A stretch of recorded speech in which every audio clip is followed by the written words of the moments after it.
Valeu,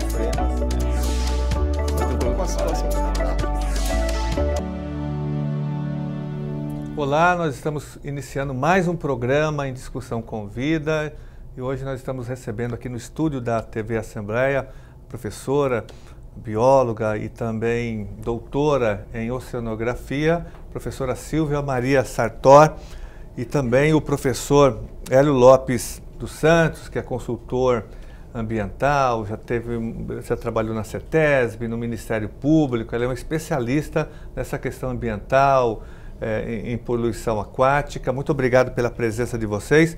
E hoje nós vamos debater um tema importante aqui para o estado de São Paulo, principalmente para a Baixada Santista, que é a questão da cava aquática, que na verdade é a construção de um lixão químico na região de Cubatão, que vai trazer impactos nefastos e perversos para toda a população da região, para a Baixada Santista, enfim. Esse é o debate que nós faremos hoje aqui com dois especialistas, duas pessoas que militam nessa área e estão acompanhando, né, essa agressão ao meio ambiente e à população da Baixada Santista. Muito obrigado pela presença de vocês. Silvio, o que está acontecendo lá com essa cava que teve início, acho que no ano passado? Vocês estão mobilizados na região. Eu queria que você falasse um pouco para o telespectador o que é essa cava subaquática, né? Quais são os impactos reais para a população e para o meio ambiente local. Muito obrigada pelo convite. É uma oportunidade grande, especialmente para a comunidade de pescadores da região, a gente poder trazer essa questão. Muito obrigada, deputado Gianazzi. Essa cava, ela está sendo usada para destinar resíduos tóxicos que durante muitos anos, desde a década de 60, tem sido produzido pelas indústrias locais, especialmente Cozipa, Ultrafértil, que hoje são Cozipa Usiminas, Ultrafértil, vinculada à companhia Vale, que é a Vale Logística, VLI. E durante essas décadas, houve a contaminação do canal do Piaçaguera, que é a região realmente mais contaminada de todo o estuário de Santos São Vicente. E hoje, precisando aprofundar esse canal, eles estão dragando e depositando no que parece inverossímil, mas é real, numa cava subaquática com tamanho do Maracanã, com a altura de 9 andares de um prédio. Foi feita essa cava aí para depositar esses resíduos tóxicos. E essa toxicidade não é uma toxicidade aceitável. Ela, até em 2001, a CETESB fez um levantamento sobre toxicidade na região e concluiu que essa era uma região onde tinha alguns contaminantes em níveis 4 vezes maior do que os locais mais poluídos com aqueles contaminantes. E são contaminantes, são poluentes persistentes que são tão deletérios para a saúde, são cancerígenos, mutagênicos, significa que causam deformação em fetos, que esses poluentes foram banidos. Tem mercúrio, né? Arsênio. Tem mercúrio, arsênio, tem todos os metais pesados, né? Chumbo, níquel, tem policíclicos aromáticos, furanos, tem compostos do agente laranja, aquele mesmo que foi lançado no Vietnã e que depois um dos componentes foi usado para matar aquele presidente da Ucrânia, que era bonito e de repente ficou deformado.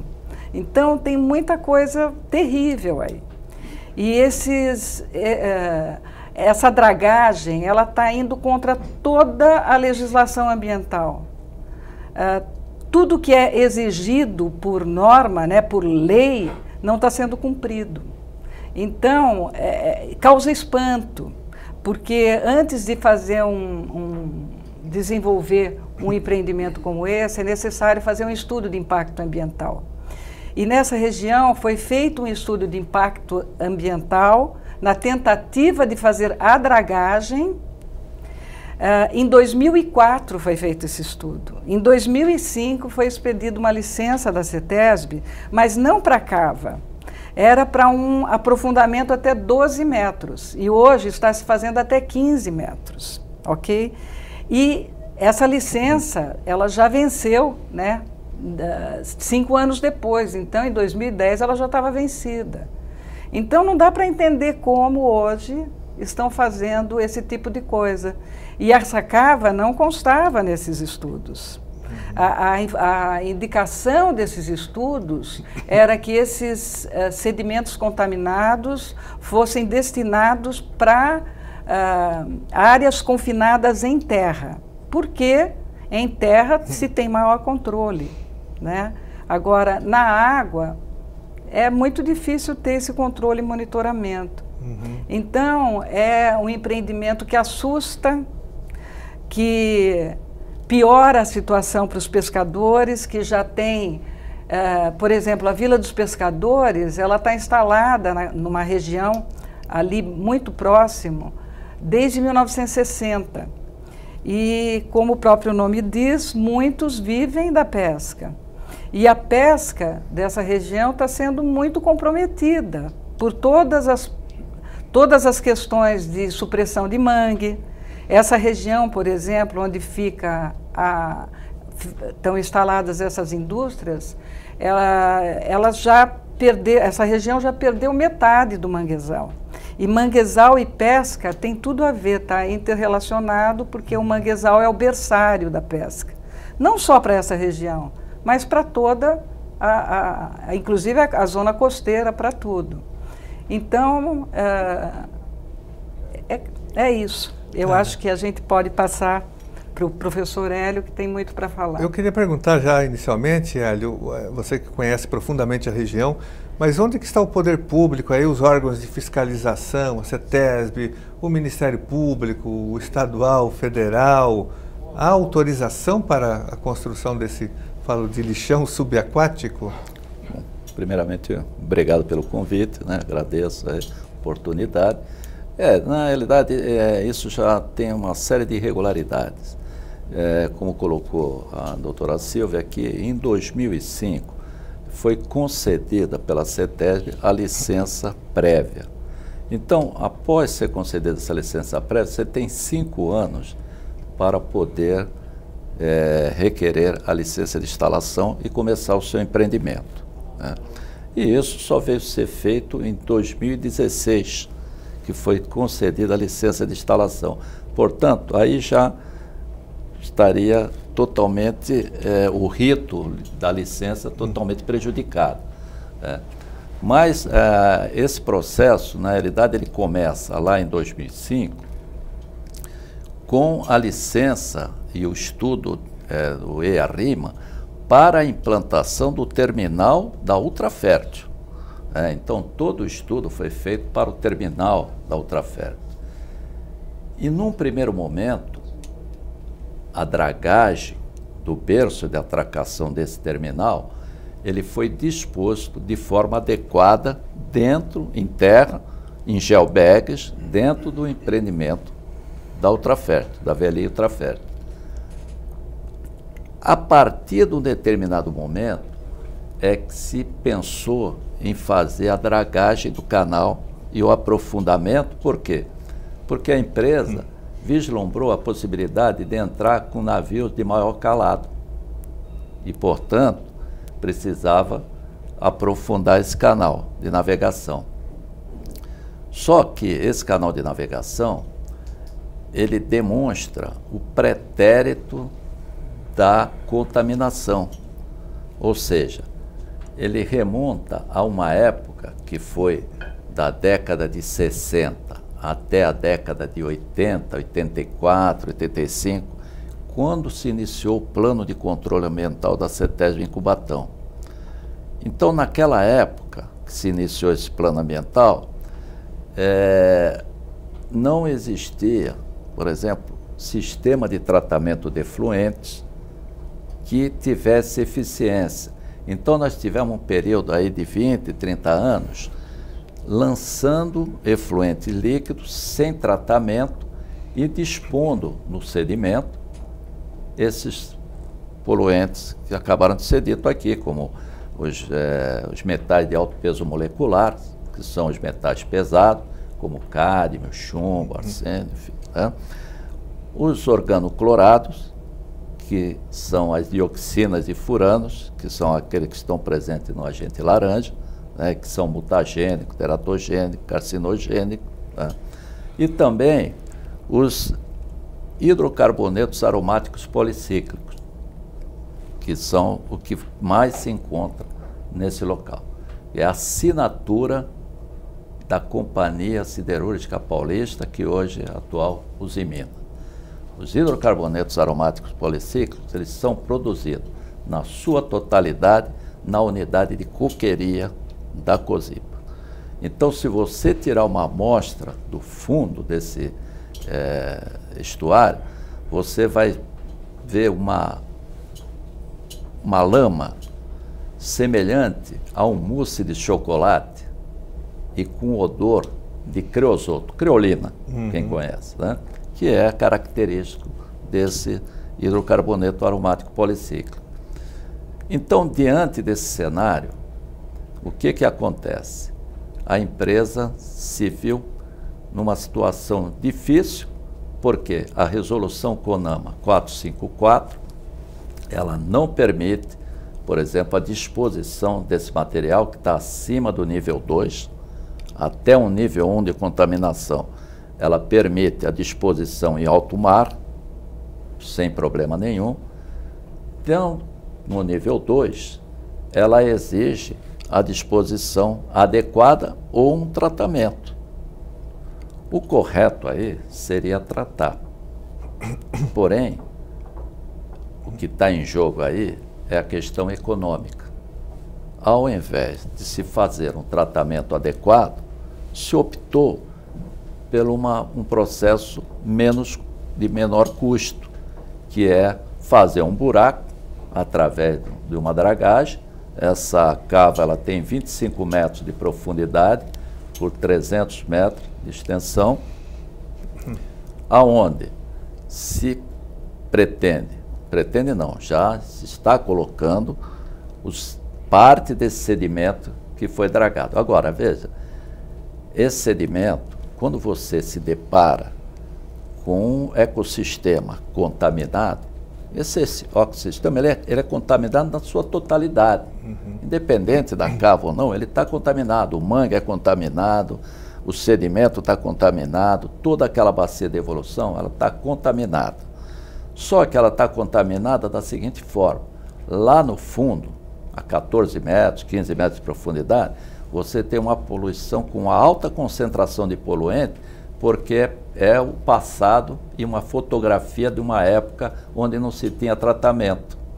E as camadas mais superiores, elas são de uma época com tratamento. Mas mesmo assim, ainda tem contaminantes numa concentração alta.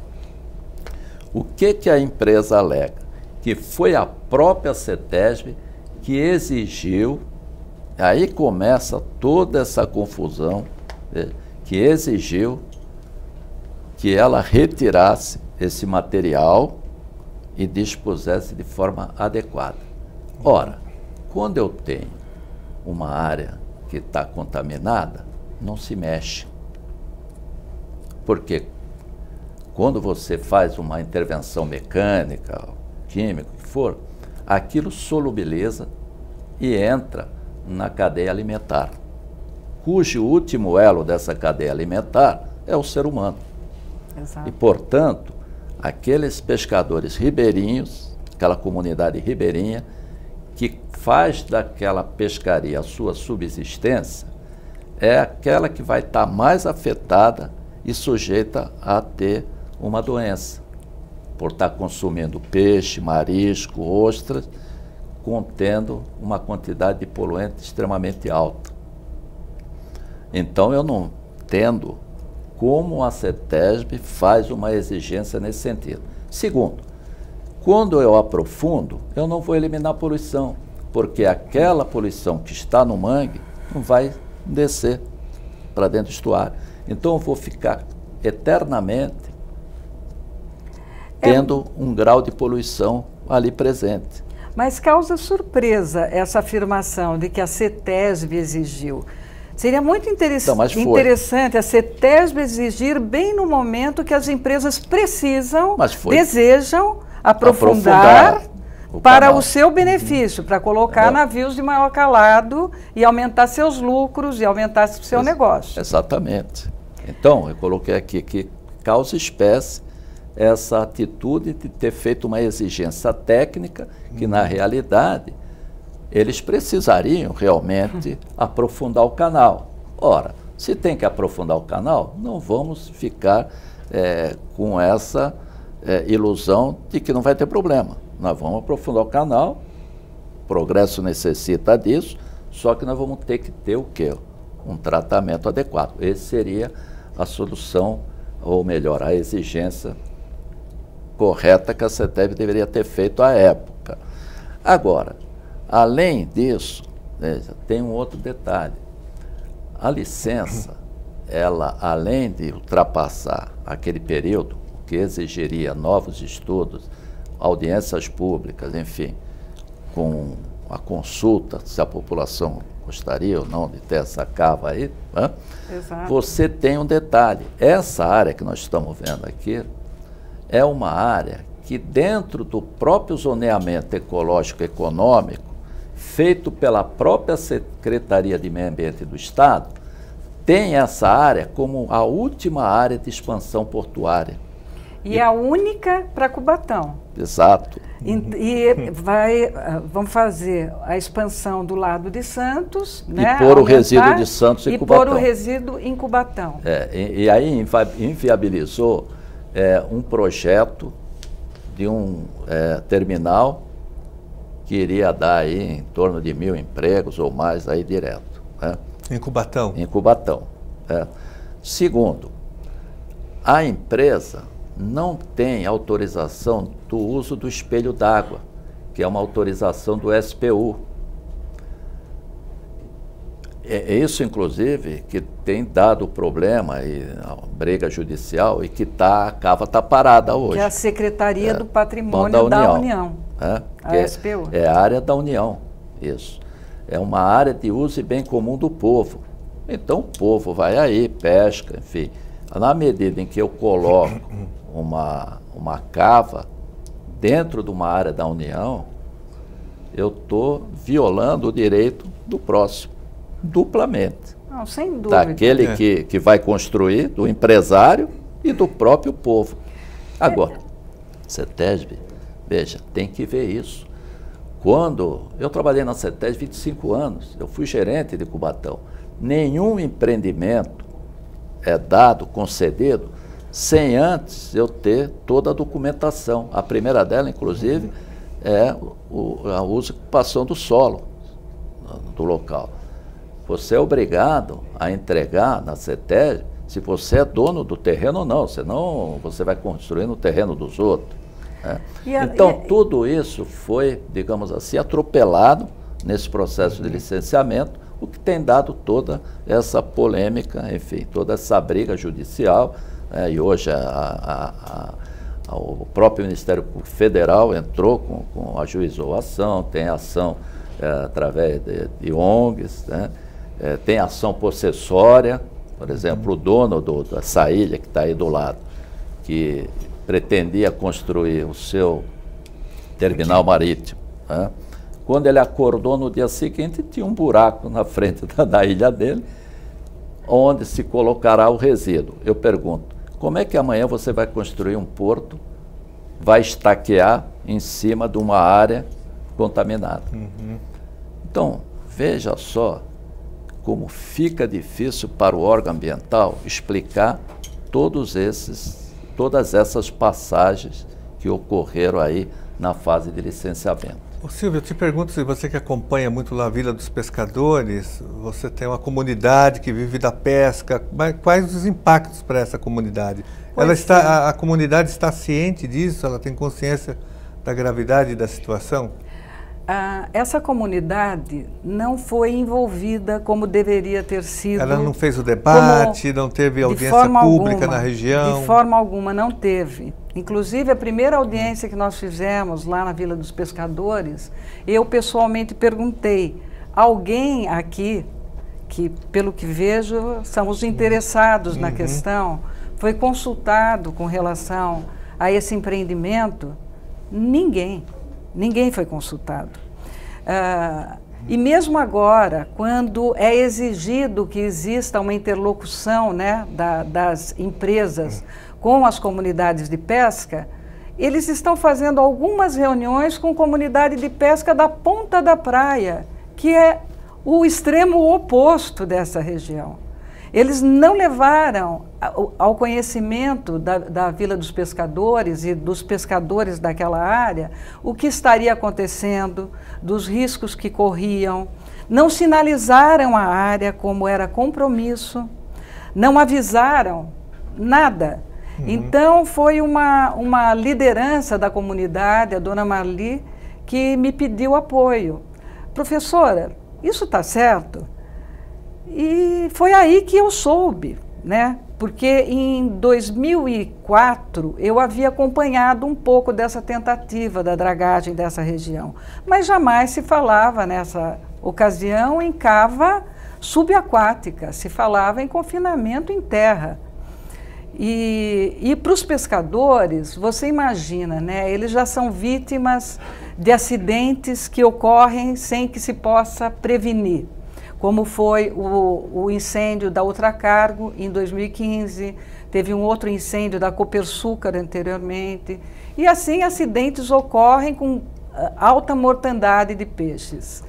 E a prevenção nesse caso é necessária para que eles continuem mantendo essa atividade caiçara e também para preservar a saúde dessas famílias que, como o professor Hélio falou, eles pescam, eles tentam vender. Caso eles não vendam, eles levam para a família consumir.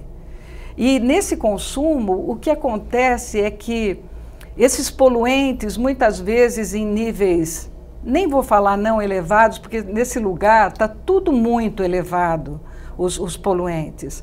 A biota, né? Os animais se alimentando ali das algas, eles acabam, ou filtrando a água, eles acabam absorvendo em grande quantidade esses poluentes. Metais pesados, por exemplo, não são eliminados. Então, uma ostra pode potencializar muitíssimo esse poluente que se encontra no sedimento ou na água. E o pescador, quando se alimenta, por exemplo, de uma ostra, de um mexilhão ou de um peixe, ele acumula tudo o que esses organismos acumularam também. E como ele não vai comer só um peixe, ele acumula a soma de todos os peixes que ele come. Então, eu tenho ouvido da comunidade de pesca lá que o índice de câncer é alto, e isso surpreende, precisaria de estudo nesse sentido. Numa ocasião, um professor fez pesquisa nessa região com crianças de 10 anos e concluiu que o sangue dessas crianças tinham níveis de mercúrio já muito acima do que seria normal. Então, precisaria realmente fazer mais pesquisas sobre todos esses assuntos. Aí, voltando ainda tem a questão que hoje o pescador tem que pescar mais longe, né? Então ele gasta mais de combustível, ele não tem apoio nenhum para isso. E na hora que ele vai vender esse pescado, ele tem dificuldade, porque se souberem que aquele pescado veio da região, ninguém quer comprar. Então, muitas vezes ele é obrigado a mentir que veio de Bertioga. Mas não se iludam, porque no meio aquático, o poluente não fica confinado. A própria CETESB, quando emitiu a licença, ela assume que 7.000 metros cúbicos desse sedimento seria disponibilizado para o ambiente antes de confinar. Então, se a gente está dizendo que esse sedimento é contaminado, obviamente toda a região passa a estar contaminada, né? Essa região do estuário tem entrada e saída de maré 2 vezes por dia, né? Então, essas correntes levam de um lado para o outro essa contaminação e acaba parando na zona costeira, nas praias. Então, isso é esperado também. Toda a região afetada. Eu só vou chamar um rápido intervalo e nós voltamos com esse assunto muito importante, que é a construção da cava em Cubatão.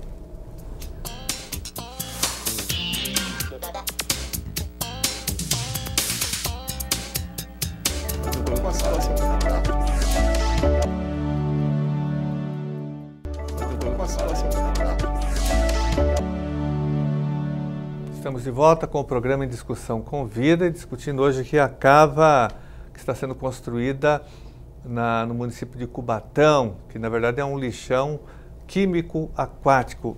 Hélio, nós estávamos falando aqui sobre os riscos, né, desse lixão, dessa cava para o estuário ali de Cubatão. Queria que você falasse um pouquinho sobre isso. Tem inclusive um vídeo que nós selecionamos, que ele é bem didático para a população entender, as pessoas que estão assistindo o nosso programa, para que elas possam entender aqui. Cava irregular, Ilha das Cobras. Exato. Você tem uma imagem aqui que dá para ver perfeitamente qual é o espaço que tem entre a cava e o mangue do outro lado, que seria aí o canal do estuário. É muito pequeno para a passagem de um navio. Um navio, por exemplo, de grandes proporções e de calado bem grande, porque se ele perder o rumo, por exemplo, ele vai bater nessa cava, né? E pode haver um vazamento desse material que está lá dentro. Esse é um risco que existe aí, né? A outra coisa é que ele está situado, se você perceber, bem na saída de um rio. Então você tem aí uma possibilidade de haver um processo de erosão na hora que ocorre o vazamento da maré, né? Que é aquela parte ali à direita, né? Você tem a saída do rio aí, o Rio Casqueiro, né? Que sai ali bem tangenciando essa cava, né? Então essas são as possibilidades que a gente tem aí de ter um acidente com a cava subaquática. Agora, essa cava, ela não é a melhor tecnologia prática disponível.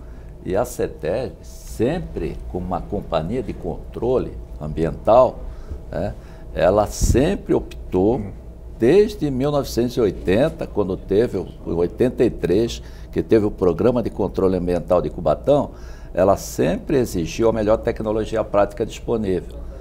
E a melhor tecnologia prática disponível, nesse caso, seria o tratamento desse sedimento, assim como é feito na Antuérpia. Esses resíduos eles são dragados, vai para uma unidade de tratamento, é feita uma lavagem do solo desse sedimento, os poluentes são separados, né, e a terra, o sedimento, é utilizado aí para outros fins, para outras finalidades. Então, essa seria a melhor tecnologia, né? O que causa espanto novamente de não ter sido exigido. Dentro de um ranking de tecnologia, a cava seria a última. Então, você teria o tratamento, teria a disposição dela em área seca, em sítios secos, que são a unidade de disposição confinada, como tem, por exemplo, na área da Cosipa, o chamado dique do Furadinho, né? Onde se faz um aterro, né, com proteção para o lençol freático, com aplicação de manta de polietileno de alta densidade, de 2 milímetros. Depois tem as drenagens superficiais, tem toda uma cobertura, tem um monitoramento para verificar a possibilidade de ter um vazamento. E aí na cava não, ela está direta na terra, dentro de um local que a possibilidade de fazer o monitoramento é muito remota. Não tem a mínima possibilidade. E mais, mesmo a construção dessa cava, se nós formos hoje lá, como já tivemos várias vezes na Vila dos Pescadores, você vai ver que sequer uma placa de advertência tem lá para as pessoas que trafegam ali naquele local. Recentemente, é que não tem aqui nessa foto, mas nós temos alguns registros de turistas de outros países, chineses principalmente, que gostam de pescar, pescando praticamente dentro da cava. Veja, sem ninguém tomando conta da cava e nada. Então, isso a fiscalização. Eu não vejo fiscalização nenhuma nisso. Quer dizer, isso tem que todo nos chama a atenção, irregular. Eu fico perplexo, porque nós temos o Ministério Público Estadual Ambiental, o Ministério Público Federal Ambiental, o Ministério do Meio Ambiente, nós temos a CETESB, a Secretaria aqui também do Meio Ambiente Estadual, e mesmo assim a empresa construiu a cava, houve autorização, licenciamento. Onde está o poder público? Ou o poder público ele é influenciado pelas empresas que têm interesse nesse empreendimento? Silvia, como que você vê essa questão? Olha, é difícil dizer que eu acredito, eu não acredito não haver um envolvimento. Deve haver pressões, porque é inaceitável. Existem princípios da precaução, existe uma convenção das Nações Unidas que o Brasil é signatário, de que é proibido você transferir um passivo ambiental de um lugar para o outro no mar. Existem, na legislação, muitas indicações de que não poderia ter sido feito isso. Agora, como que a CETESB, que durante tanto tempo está aí fiscalizando e observando a melhor prática, né? Pelo menos nos últimos anos a gente espera que esteja fazendo isso, como que ela autoriza isso? Me parece haver pressão política. É difícil dizer que não. Mesmo a Prefeitura de Cubatão, nós fizemos uma audiência com o prefeito, com envolvimento do secretário de Meio Ambiente, e não dá para perceber uma real intenção e reais ações no sentido de mudar essa realidade. E não dá para entender, porque do ponto de vista de interesse econômico, jamais uma cidade aceitaria seu lixão na sua única área portuária, definida pelo zoneamento ecológico econômico, aceitar que essa sua única área possível para gerar economia para o município seja destinado a isso. Então, eu não posso dizer que eu acredito não haver influências políticas aí. O Hélio, você que já trabalhou muito tempo lá na CETESB de Cubatão, você acho que pegou a época que Cubatão era considerada a cidade do Vale da Morte, não é isso? Isso. Era conhecida mundialmente, né? Era uma vergonha aqui para o Brasil ter Cubatão mergulhada numa alta poluição, crianças nasciam sem cérebro. Agora, isso acontece de novo em Cubatão, justamente em Cubatão. Como e que outra você coisa, vê isso? né? Isso, ele abre tudo isso que nós estamos vendo aqui, todo esse cenário, né? Essas irregularidades, ela abre um precedente perigoso para que as demais empresas reivindiquem também a possibilidade de ter a sua cava subaquática. Você imagina o que nós transformaremos o estuário de Santos num grande queijo suíço, né? E com isso, eliminando as áreas que são verdadeiros berçários da criação de peixes, enfim, crustáceos e tudo mais, que alimentam e possibilitam, enfim, a sobrevivência dessa espécie e a continuidade da pesca, né? Você está eliminando aí áreas que são de interesse, né, ecológico. Inclusive essa área era abrigo para aves, né? Exato, era aí está a prova, veja, quando a maré baixa, você tem um banco de sedimento que foi suprimido. E esse banco de sedimento é onde as aves migratórias, elas pousavam aí, se alimentavam e prosseguiam sua viagem, né? Mas, além de tudo isso, eu vejo o seguinte: a cava subaquática, ela não resolve o problema. Ela põe para baixo do tapete e esconde a poluição. E, portanto, ela não é um sistema que tenha sustentabilidade, porque ela deixa para as futuras gerações um passivo ambiental sem precedente. Então, não tem a menor justificativa você aceitar uma cava subaquática dessa dentro do estuário de Santos. Existe tecnologia dessa em outros países? Sim. O poder econômico não influencia só no Brasil, ele influencia no mundo todo.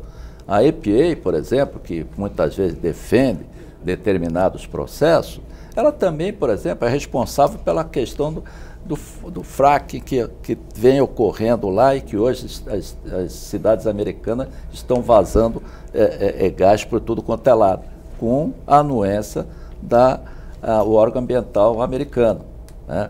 Mas, nos Estados Unidos, veja, essas cavas, elas são para quantidades pequenas, 200, 400 mil metros cúbicos. Essa cava, ela foi permitida para 2 milhões e 400 mil metros cúbicos de sedimento. É uma quantidade enorme e com uma concentração de poluente que não se vê em lugar nenhum desse planeta. Eu diria que o estuário de Santos, na bacia de evolução da Cozipa, que é esse local onde está concentrada essa poluição, de décadas, né, de falta de controle de poluição, e por ser uma área no final do estuário, aonde não existe uma corrente, né, onde ela tem uma possibilidade grande de haver uma decantação, é que se proporcionou essa quantidade enorme, esse passivo ambiental de poluentes. Não existe. A quantidade que nós temos aqui, ela é muito superior ao nível 2 de contaminação da própria resolução CONAMA. Exato. E, portanto, haveria necessidade, sim, de ser disposta num local adequado ou o tratamento, que eu acredito que seja a melhor solução. Porque no mundo industrial não existe tecnologia com 100% de eficiência, né? Se existisse tecnologia com 100% de eficiência, a CETESB não seria uma companhia de controle da poluição, ela seria uma companhia de supressão da poluição, ela suprimiria a poluição. Mas os filtros mais modernos, eles apresentam aí 99,99% de eficiência. Então você sempre tem um residual que vai acumulando. Daqui a mais 4, 5 anos, mesmo com o tratamento que hoje nós temos em Cubatão, o estuário vai estar novamente contaminado. E, portanto, isso exige o quê? Exige uma nova postura, uma visão diferenciada de um órgão ambiental. A CETESB é um exemplo para o país. A CETESB é a 5ª companhia do mundo em controle de poluição. Eu tenho orgulho de ter trabalhado na CETESB, mas eu não posso, de maneira nenhuma, compactuar com esse tipo de atitude. Certo? Isso daí é um absurdo ambiental que se cometeu contra a Baixada Santista. E hoje nós temos digamos assim, movimento popular, os pescadores, eles entenderam essa situação, eles são humildes, mas eles lutam, têm buscado nas universidades um apoio. Nós temos dado esse apoio, porque acima de tudo, acima de ser um engenheiro, de ser um técnico no assunto, eu tenho a minha participação social, que todo profissional deve dar para aqueles menos favorecidos, né? Então, eu não posso, por exemplo, compactuar com esse tipo de sistema de tratamento, ou de disposição, melhor dizendo, que está se pondo aí no estuário de Santos. Silvio, que alerta que você faz para a população, então? principalmente local, em relação a essa cava? Então, eu queria fazer uma ressalva que a gente não desacredita dos técnicos da CETESB. Eu acredito porque eles são comprometidos com a questão ambiental. A questão não é o técnico, é a direção, né? Da CETESB. Mas eu acredito que a pressão política é que os obriga a ir nessa direção contrária ao que seria a sustentabilidade que hoje o mundo...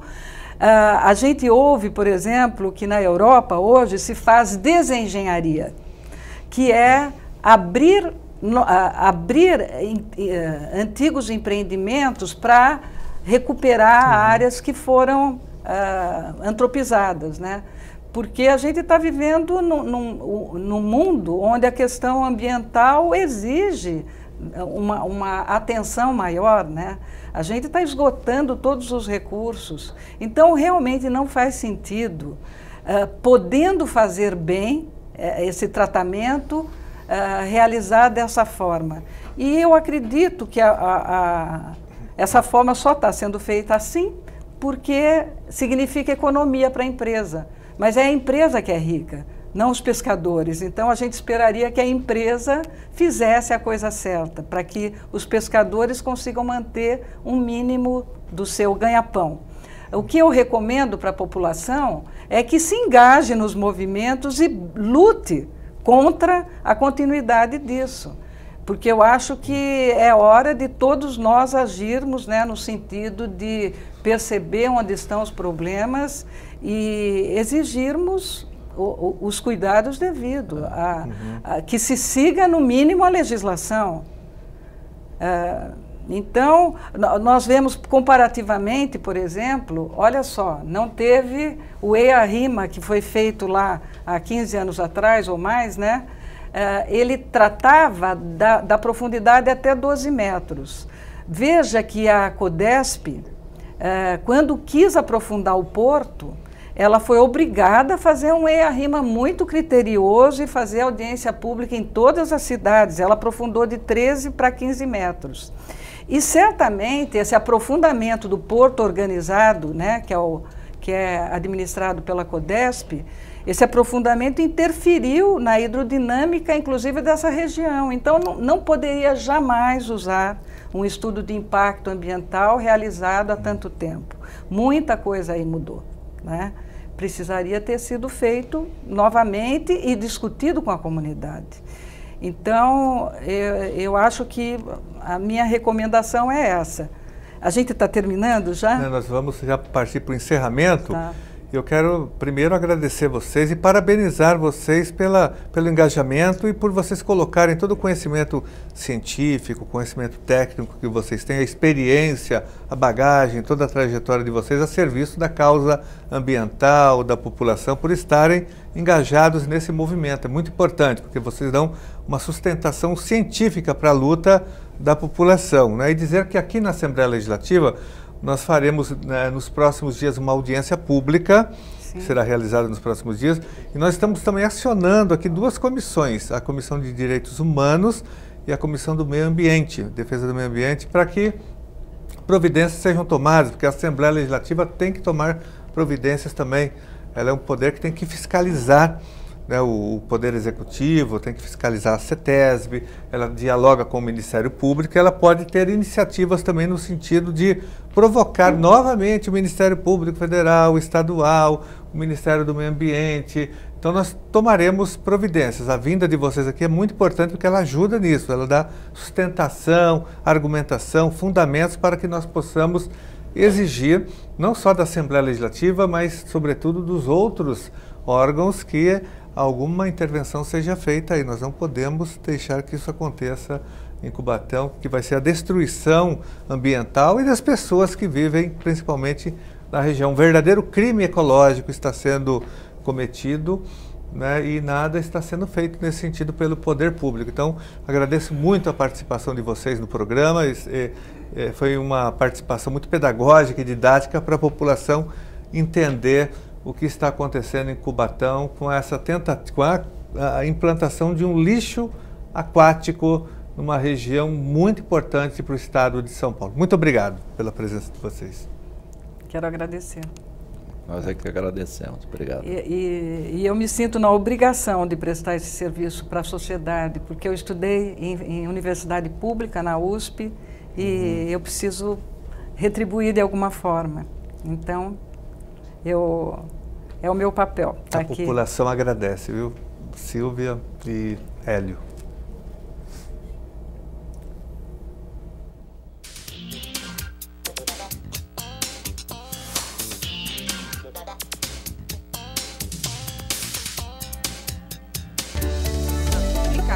Vale a pena.